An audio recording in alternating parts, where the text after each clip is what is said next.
राज्य की सरकारें काफ़ी महत्वपूर्ण तो होती हैं, मगर सेंटर की जो सरकार होती है, वो सबसे ज़्यादा महत्वपूर्ण होती है कि 2029 में केंद्र में किसकी सरकार बनेगी, ये बंगाल और बिहार नहीं बल्कि उत्तर प्रदेश तय करेगा। और अखिलेश यादव के नेतृत्व वाली समाजवादी पार्टी को 111 सीटें मिली। 2019 में पूरा बिहार तेजस्वी यादव को सीएम देखना चाहता था। अखिलेश यादव रथ लेकर के निकलते थे और हजारों हजारों लोग उनके साथ चलते थे। जैसे बिहार में एसआईआर हुआ, यूपी में एसआईआर हो रहा है। बिहार में अपोजिशन को तोड़ा गया, यूपी में तोड़ा जा रहा है। बिहार में सिस्टम को कंट्रोल में लिया गया, यूपी में कंट्रोल में लिया जा रहा है। समाजवादी पार्टी के लिए 2022 के चुनाव से अधिक कठिन होने वाला है। पहला चुनाव अपनी उपस्थिति दर्ज कराने के लिए, दूसरा चुनाव हम हराने के लिए लड़ेंगे। कांग्रेस कहती है कि हमारा वोटर था दलित, कांग्रेस कहती है हमारा वोटर था अति पिछड़ा, कांग्रेस कहती है हमारा वोटर था पिछड़ा। भारतीय जनता पार्टी एनडीए बहुत स्ट्रॉन्ग है। अखिलेश यादव उत्तर प्रदेश में हमारा नेतृत्व करेंगे गठबंधन का, तेजस्वी यादव बिहार में हमारा नेतृत्व करेंगे गठबंधन का, अरविंद केजरीवाल दिल्ली में नेतृत्व करेंगे गठबंधन का, ममता बनर्जी गठबंधन का। अखिलेश यादव कहाँ गलत? अखिलेश यादव ये नहीं कह रहे कि मैं कांग्रेस को टिकट सीट नहीं दूंगा, ये कह रहे हैं यार जिसको तुम दोगे, चूंकि गठबंधन है तो डिस्कस कर लेंगे। नमस्कार, आपका बहुत स्वागत है। मैं इरम शेख और आप देख रहे हैं इनकलाब हिंदी। आज हम बात करेंगे उत्तर प्रदेश की राजनीति पे।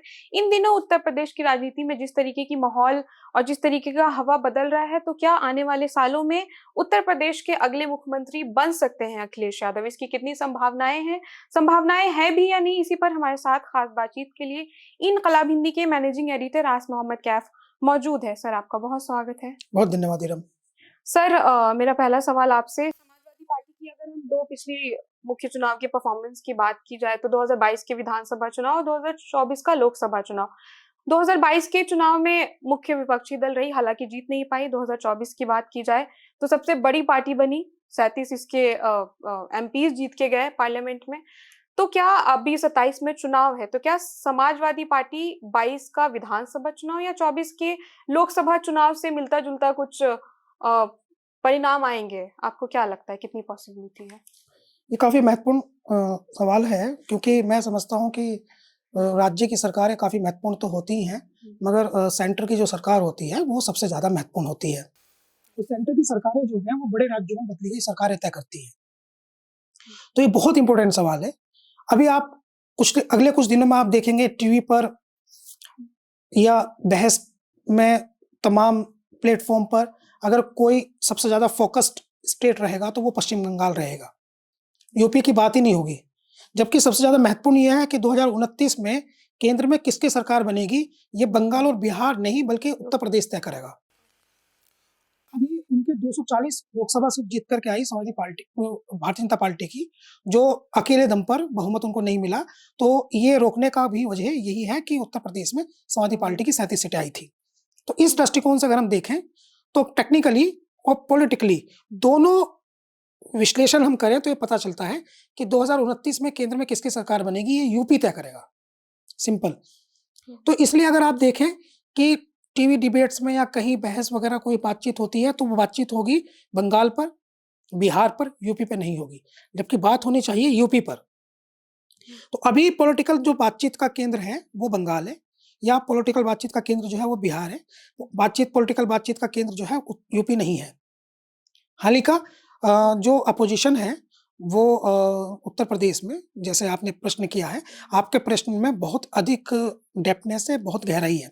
इसलिए बहुत अधिक गहराई है क्योंकि 2022 में जो उत्तर प्रदेश में वोट पड़ा, अखिलेश यादव के नेतृत्व वाली समाजवादी पार्टी को 111 सीटें मिली।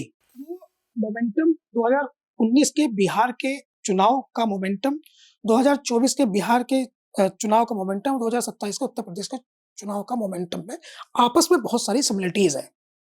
बहुत सारी ऐसी सिमिलरिटीज हैं जो पॉलिटिकल माहौल को और पॉलिटिकल लाइन को समझने में मदद करती हैं।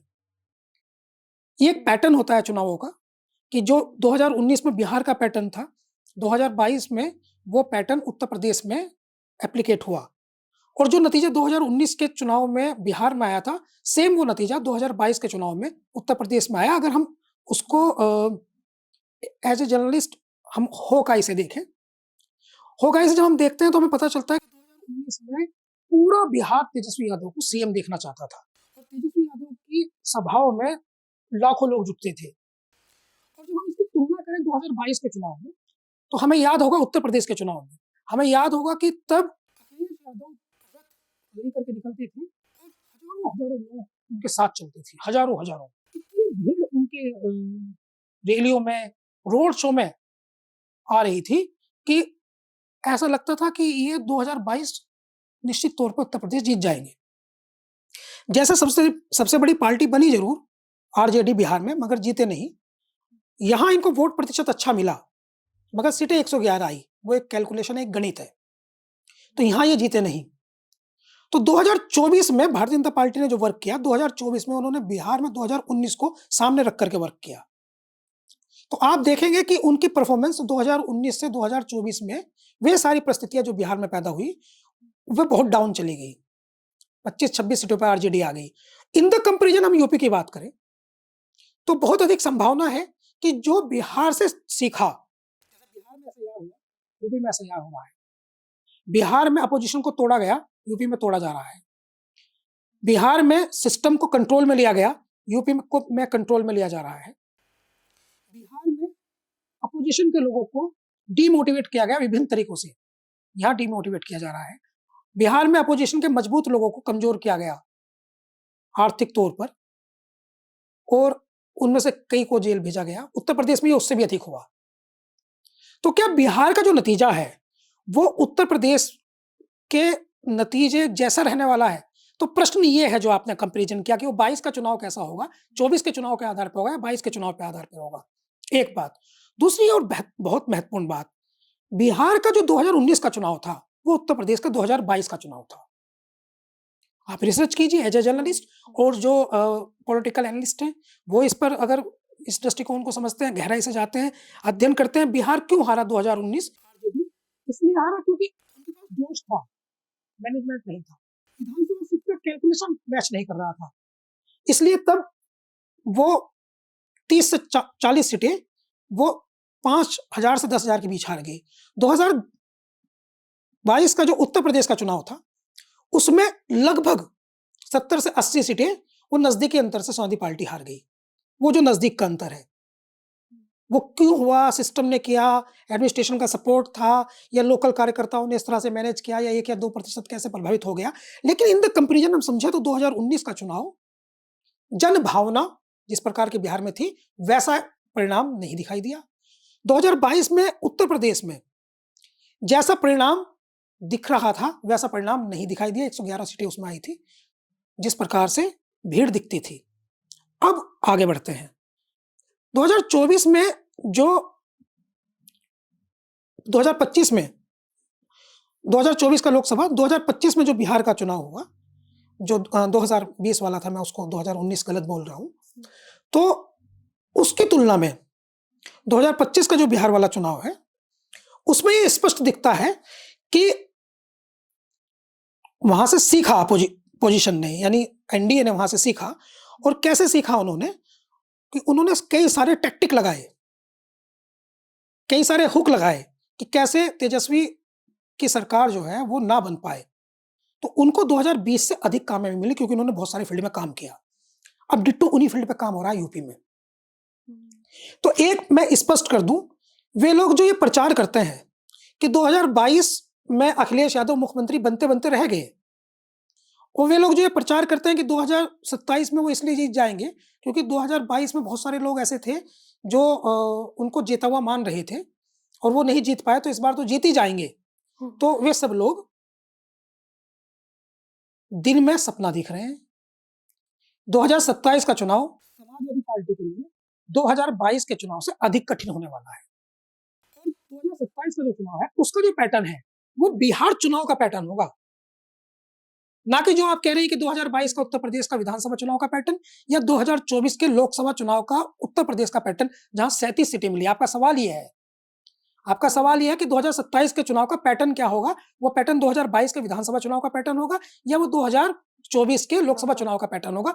मैं ये कह रहा हूं कि उत्तर प्रदेश का 2027 का विधानसभा चुनाव ना ही तो 2022 के उत्तर प्रदेश पैटर्न पर होगा, ना ही 2024 के लोकसभा पैटर्न पर होगा, वो 2025 के बिहार पैटर्न पर होगा। यूपी में 4 सेक्टर में बांट के।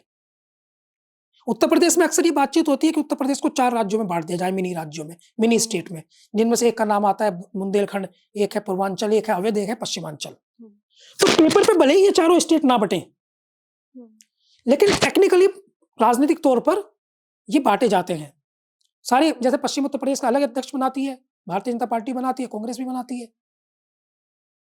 तो वो प्रभारी बनाती है सेक्टर के, मंडल के प्रभारी बनाती है, बसपा भी बनाती है और भाजपा भी बनाती है, कांग्रेस भी बनाती है, इस डिस्ट्रिक्ट के प्रभारी बनाती है, बूथ प्रभारी बनाती है, सेक्टर प्रभारी बनाती है। तो इस पूरे स्टेट को 4 सेक्टर में बांट करके चुनाव होगा, यानी एक बड़े राज्य को 4 राज्यों में स्ट्रेटजी के अनुसार।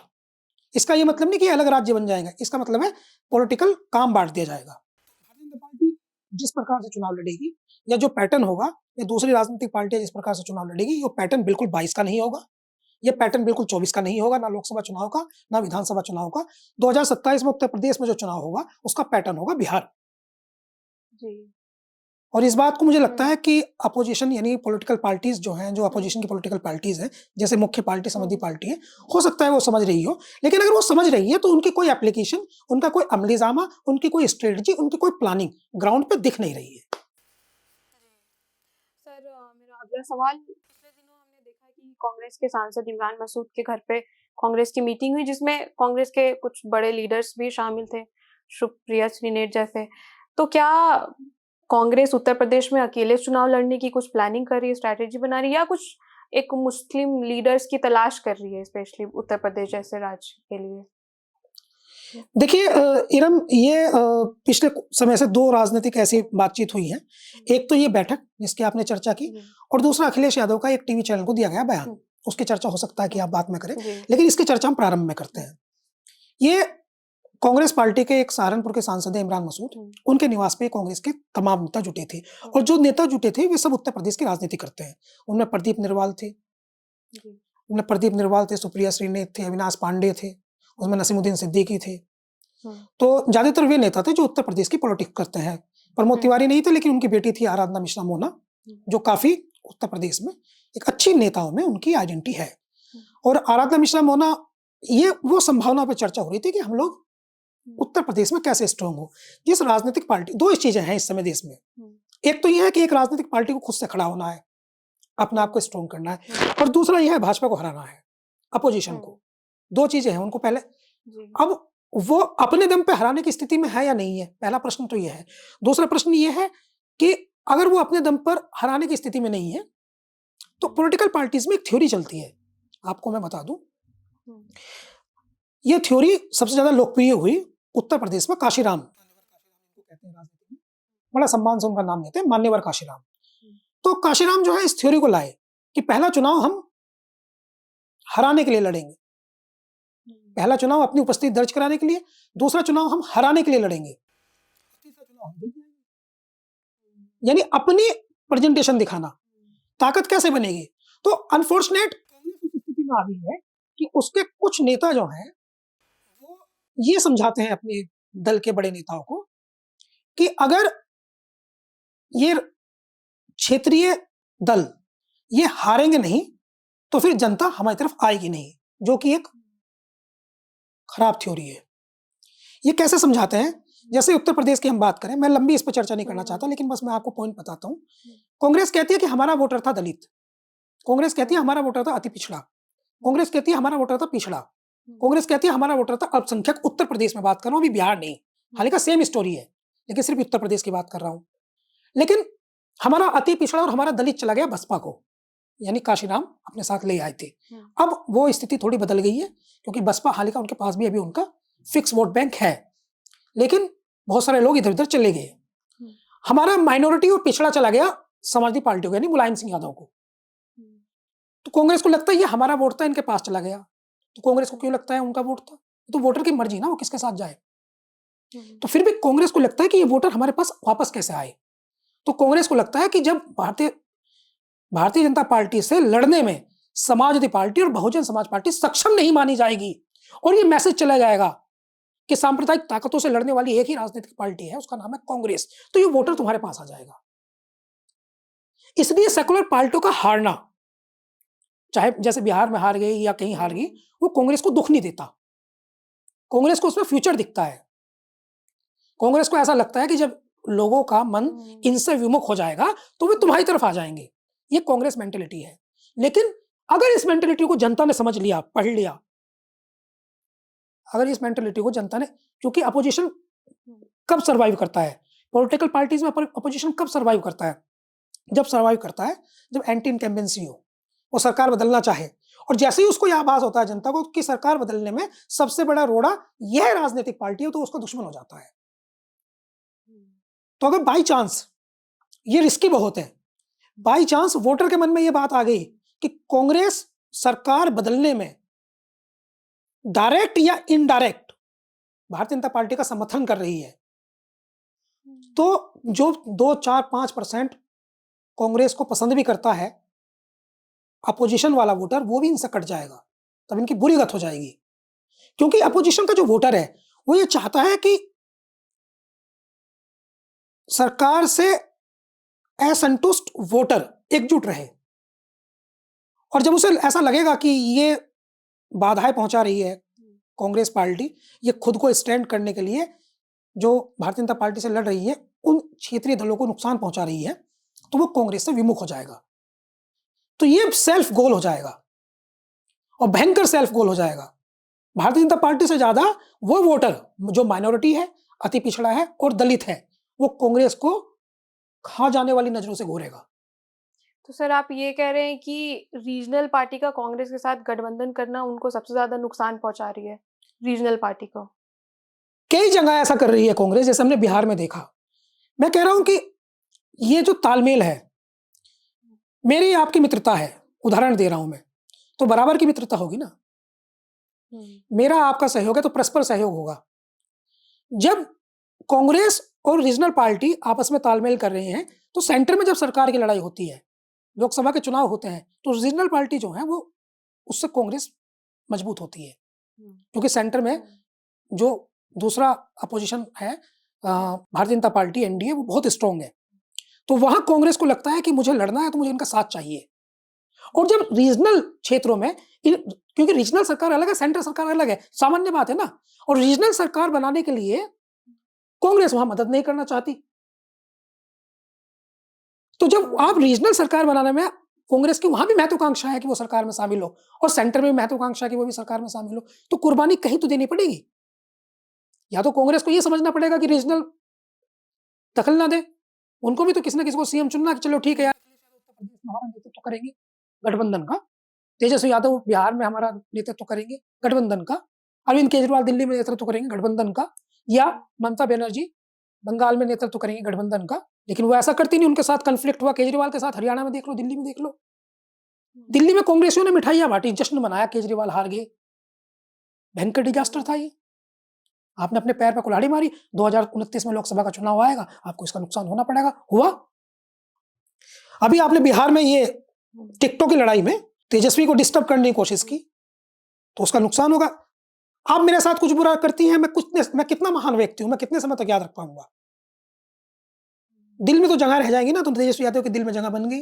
अब अखिलेश यादव के साथ ऐसा करते हैं तो उनके दिल में वही जगह बन जाएगी। तो म्यूचुअल अंडरस्टैंडिंग राजनीति में वो जब तालमेल होता है, जब पॉलिटिकल तालमेल होता है, तो आपको ये ध्यान रखना पड़ेगा, खासकर कांग्रेस को, कि अगर वो सेंटर में चाहती है सहयोग, तो रीजनल पार्टीज को, स्टेट में उसको सहयोग देना पड़ेगा, और कम से कम आप उनको बाधा नहीं उनके रास्ते में डाल सकते।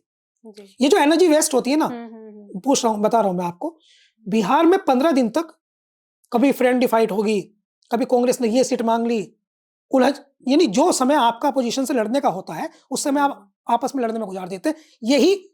यही इस समय कांग्रेस, उत्तर प्रदेश में कांग्रेस और समाजवादी पार्टी आपस में ये कन्फ्लिक्ट जो है दिखाई दे रहा है। समाजवादी पार्टी की तरफ से भी आया बयान, लेकिन कांग्रेस ने पहल की है। सहारनपुर में हुआ था इसी तरह से, वहां एक इमरान मसूद और एक अखिलेश यादव के साथ अक्सर दिखाई देते हैं। सहारनपुर के एक विधायक आशू मलिक के बीच कन्फ्लिक्ट काफी दिन तक चला। फिर अजय राय, कांग्रेस के जो प्रदेश अध्यक्ष हैं, उनका बयान जो है वो काफी दिन तक नेगेटिव रहा। हालांकि आराधना मिश्रा मोना जो है वो इस पक्ष में नहीं थी, क्योंकि अगर वो कांग्रेस से अकेले लड़ती है तो उनकी खुद की सीट हारने की स्थिति में वो आ जाएंगी, इसलिए वो उनको लगता है कि समाजवादी पार्टी से बना के रखना जरूरी है जी। तो ये इश्यूज हैं, ये ऐसे इश्यूज हैं जो आपने, ये तो चर्चा हुई है, जो एक सांसद के घर पर बैठ करके जो चर्चा हुई है, उस चर्चा के केंद्र में यही है कि हम सपा के साथ लड़ेंगे तो हमको क्या मिलेगा, और अगर हम सपा के बिना लड़ लें तो हम पे कितनी जमीन है। वो एक शेर है ना कि उसको एक दिन उत्तर प्रदेश के मुख्यमंत्री योगी आदित्यनाथ ने पढ़ दिया था कि इन्हें कि पाँव के नीचे जमीन नहीं। कहा तो दूसरे के लिए, लेकिन फिट होता है अब। फिर मेरा अगला सवाल, हाल के दिनों में अखिलेश यादव से पूछा गया कि उनसे एक सवाल पूछा गया सीट शेयरिंग को लेकर, तो अखिलेश यादव का जवाब ये था कि इस बार जो 27 के चुनाव होंगे वो सीट पे नहीं जीत के बेसिस पे होंगे, तो मतलब सीट उसी को दी जाएगी जिसको कंफर्मेशन होगा कि ये जीत के लाएगा ये सीट। तो क्या ये अखिलेश यादव ने कुछ हिडन मैसेज देने की कोशिश की है कांग्रेस को? ये एब्सोल्यूट हिडन मैसेज है। कांग्रेस पार्टी ने 2024 के लोकसभा चुनाव में उत्तर प्रदेश में कई सारी सीटें लोकसभा की वो इसलिए गवा दी क्योंकि उन्होंने खराब प्रत्याशी दिए। हारने वाले प्रत्याशी लोकसभा सीट पे दिए, उनके पास कोटा था। ये राहुल गांधी का कोटा है, ये प्रियंका गांधी का कोटा है, ये सोनिया गांधी का कोटा है, ये केसी वेणुगोपाल का कोटा है। ये सबके कोटे बांट रहे थे। इन्होंने प्रदीप जैन को लड़ा दिया लोकसभा चुनाव। वो डिजर्व नहीं करते थे वहां चुनाव जीतना, जबकि समाजवादी पार्टी का ये उसमें पक्ष था कि वहां से कोई ओबीसी लड़ा देते तो पीडीए फॉर्मूला ही फिट होता और वो जीत भी जाता।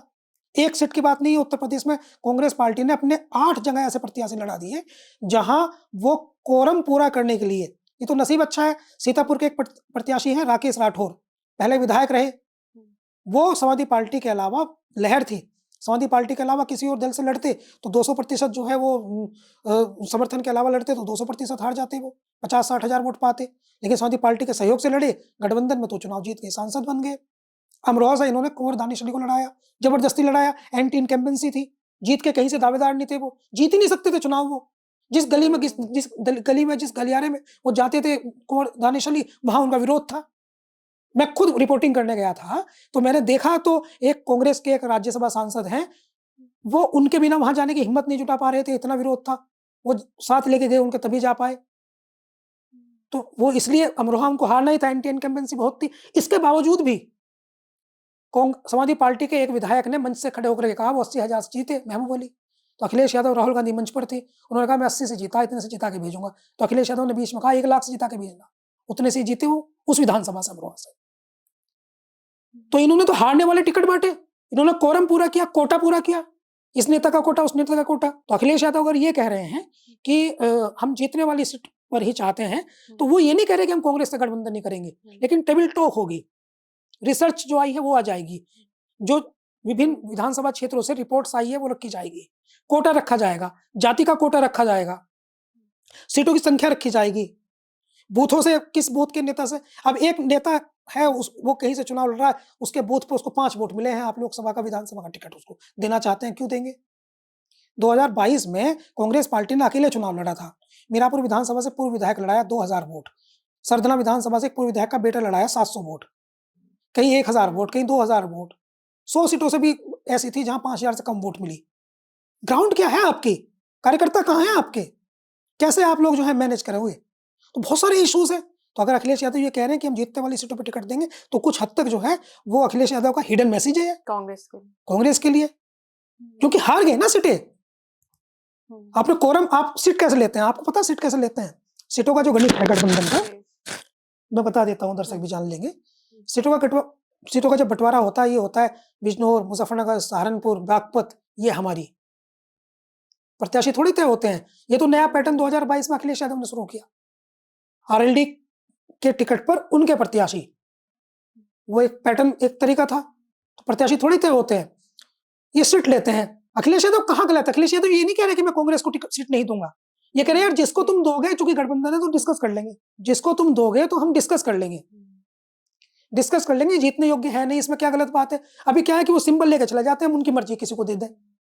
उद्देश्य तो चुनाव जीतना है, चलो तुम्हारे व्यक्ति को दे देंगे टिकट, लेकिन डिस्कस कर लेंगे वो जीतने योग्य है या नहीं है, इसमें कोई गलत बात नहीं है। जब एक टीम बनती है तो उस टीम में किसको क्या जिम्मेदारी देनी है, उस पर एक टेबल टॉक होती है, ये बिल्कुल सही बात है। हिडन मैसेज भी है, लेकिन टेक्निकली ये बात सही है उनकी जी, अपोजिशन की राजनीति के हिसाब से। सर मेरा अगला सवाल, छोटे दल जो हैं यूपी के, चाहे वो चंद्रशेखर हो गए, राजभर हो गए, निषाद हो गए, आरएलडी हो गए, तो क्या समाजवादी पार्टी की कोई संभावना है कि इनके साथ 27 के चुनाव में जा सकते हैं, या बसपा के साथ कोई गठबंधन बना सकते हैं, या कांग्रेस के साथ ही रहेंगे? सबसे ज्यादा जो सपोर्ट है उनको किसके साथ जाने में सबसे ज्यादा फायदा होगा समाजवादी पार्टी को? देखिए, मैं आपको बताता हूँ 2022 का चुनाव इन्होंने छोटे दलों को साथ लेकर के लड़ा था। एक संजय निषाद, एक ओम प्रकाश राजभर, एक जयंत चौधरी। तो उस समय एक प्रकार का माहौल बना था। उनकी सबकी ज़रूरत थी, नेताओं की ज़रूरत थी, तो वे आए, साथ लड़े, उनको भी फ़ायदा हुआ। राजभर उसके बाद चले गए भाजपा में और निषाद वो चले गए भाजपा में, मिनिस्टर बने संजय निषाद, और जयंत चौधरी वो भी चले गए भाजपा में सेंटर में, तीनों लोग चले गए। एक और था छोटा दल, पल्लवी पटेल उसकी विधायक बनी थी, अपना दल अलग है वो, अनुप्रिया पटेल से की बहन है।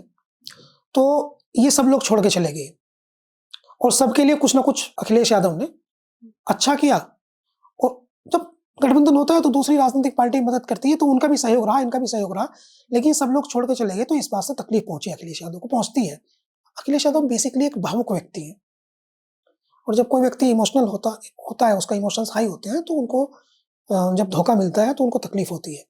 काफी दिन तक उनमें ये तकलीफ रही भी, और ये तकलीफ जब दिखाई दी 2024 में, जब चंद्रशेखर को लेकर के चर्चा हुई कि उनको लोकसभा में एक सीट लगी ना, वो लड़ने दिया जाए और अखिलेश यादव अपना कैंडिडेट उनके सामने से विड्रॉ कर लें, तो उन्होंने, एक नेता है रामजी लाल सुमन, सांसद भी यहाँ, वो उसमें बीच में संभवतः बातचीत उनके माध्यम से हुई थी, और फिर कांग्रेस में भी बातचीत हुई।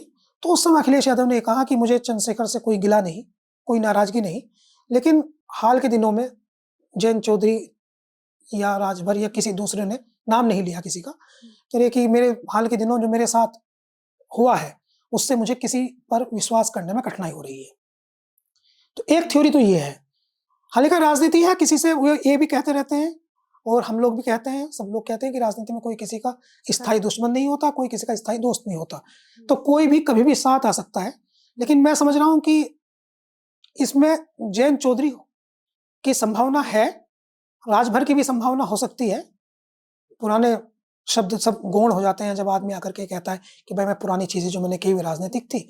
मगर संजय निषाद जो है, उनका आना जो है, वो भारतीय जनता पार्टी पे भी प्रेशर पॉलिटिक्स करते हैं, लेकिन उनका आना कठिन है। अखिलेश यादव कई बार ये कह चुके हैं कि, कई बार तल्ख भाषा में ये बात कह चुके हैं कि अब मैं ऐसी गलती, अब दोबारा ऐसा नहीं होगा।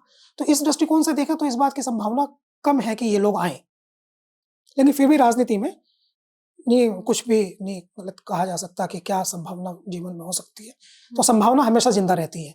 चंद्रशेखर की भी संभावना है, बसपा की भी संभावना है, बसपा की भी संभावना है, और कांग्रेस की भी संभावना है। संभावनाएं सारी हैं अपोजिशन की राजनीति में, लेकिन ये क्लियर है कि अखिलेश यादव कमान अपने हाथ में रखेंगे। सर, मेरा आखिरी सवाल, भाजपा ने हाल के दिनों में पंकज चौधरी को अपना प्रदेश अध्यक्ष बनाया, और उत्तर प्रदेश के जो सीनियर लीडर है भाजपा के, उन्होंने एक बयान दिया कि पीडीए का फॉर्मूला जो है समाजवादी पार्टी का, वो फेल कर देंगे इस बार। तो क्या पंकज चौधरी को प्रदेश अध्यक्ष बनाना अखिलेश यादव के लिए उत्तर प्रदेश में बहुत चैलेंजिंग हो गया है?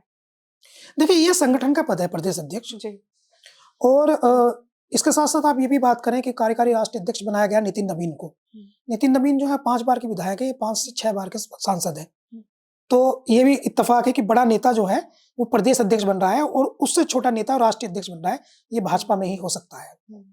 तो टेक्निकली हम समझे कुर्मी समुदाय से आते हैं, कुर्मी समुदाय की बड़े अच्छी आबादी उत्तर प्रदेश में है, और 2024 के लोकसभा चुनाव में अखिलेश यादव ने कुर्मी समुदाय के लोगों को बड़ी संख्या में टिकट दिए थे लोकसभा के, और उनके बड़ी संख्या में सांसद भी जीते, लगभग 9 सांसद, 8 या 9 सांसद, इनके सांसद भी जीते। तो ये नजर है भारतीय जनता पार्टी की, कितनी बड़ी संख्या में सांसद जीते हैं। तो एक सांसद जो है वो 5 विधायकों के बराबर तो होता ही है। अगर एक लोकसभा में 5 विधानसभा है, तो कहीं कहीं 6 भी है, कहीं कहीं 7 भी है, कहीं कहीं 4 भी है। तो उस दृष्टिकोण से देखें तो ये 40 से 50 विधायकों का कोटा है। तो इस पे रिसर्च की होगी निसंदेह। और पीडीए जो है, उसमें पीडीए में पिछड़ा, दलित, अल्पसंख्यक, तो इस पर बातचीत होती है चूंकि, तो उनको लगता है कि पिछड़ों में जो है वो पिछड़ा सीएम नहीं बन पाया। ये चर्चा काफी समय से हो रही थी केशव प्रसाद मौर्य को लेकर के। तो प्रदेश अध्यक्ष उन्होंने बनाया है। भाजपा संगठन की बड़ी ताकत होती है, प्रदेश अध्यक्ष का बड़ा महत्व है। लेकिन ये जो उत्तर प्रदेश का जनता है ना, इनको पता है कि मोस्ट वैल्यूएबल ओहदा क्या है, और मोस्ट वैल्यूएबल ओहदा है सीएम। तो ये सवाल उठ सकता है कि संगठन केशव प्रसाद मौर्य जो हैं, उनको सीएम बनाते तो ये निर्णय थोड़ा अधिक बेहतर होता। लेकिन उनको सीएम बनाने का मतलब था वो योगी आदित्यनाथ जी को हटाना। और पिछले कुछ समय से ये चर्चा भी चल रही थी कि 2027 से पहले योगी आदित्यनाथ जो हैं उनको बदला जाएगा। तो अब बदलने की संभावना खत्म होगी, क्योंकि वो बदलने की बात जो थी वो पिछड़ी राजनीति को प्रभावित करने के लिए अखिलेश यादव के पीडीए फॉर्मूले को डेंट लगाने के लिए था। अब उसकी संभावना इसलिए खत्म हो गई क्योंकि वो एक कुर्मी समुदाय से, पिछड़े वर्ग से प्रदेश अध्यक्ष ले आए हैं, तो अब ये स्टे करेंगे। तो मेरा पर्सनल इसमें ये ऑब्जर्वेशन है कि अभी ये कहना जल्दबाजी है कि कितना वोट किसको पड़ेगा। फिर एक और बात, पिछले कुछ समय से हम देख रहे हैं पंकज चौधरी केंद्र के बहुत नजदीकी है और केंद्र की सहमति से, जैसे इसकी भी एक थ्योरी है, इन्होंने नाम भेजा कि स्टेट से कि किसी कुर्मी को बनाया जाए, योगी आदित्यनाथ जी ने। तो उस समय चर्चा थी कि वे स्वतंत्र देव सिंह को चाहते हैं कि उनको बनाया जाए। तो कुर्मी इन्होंने मांगा था, लेकिन कुर्मी उन्होंने दिया तो अपना दे दिया, जो सेंटर का विश्वास पात्र है, पंकज चौधरी। अब जब 2027 में विधानसभा के टिकट तय होंगे तो वो प्रदेश अध्यक्ष के उसमें वीटो होती है, महत्वपूर्ण पावर होती है। तो वो जो टिकट करेंगे वो सेंटर से डायरेक्शन लेके करेंगे। तो क्या योगी आदित्यनाथ जिनको प्रेजेंट करेंगे कि इनको विधानसभा लाया जाना चाहिए, तो इनकी बात मानी जाएगी या नहीं मानी जाएगी? तो भविष्य के गर्भ में है वो चीजें। फिलहाल अखिलेश यादव के पीडीए को डेंट लगाने के उद्देश्य से ही किया गया है, लेकिन इसका नुकसान कितना होता है ये आने वाले कल में पता चलेगा। जी सर, आपका बहुत धन्यवाद। आपसे कल फिर मुलाकात होगी नए एपिसोड के साथ। धन्यवाद।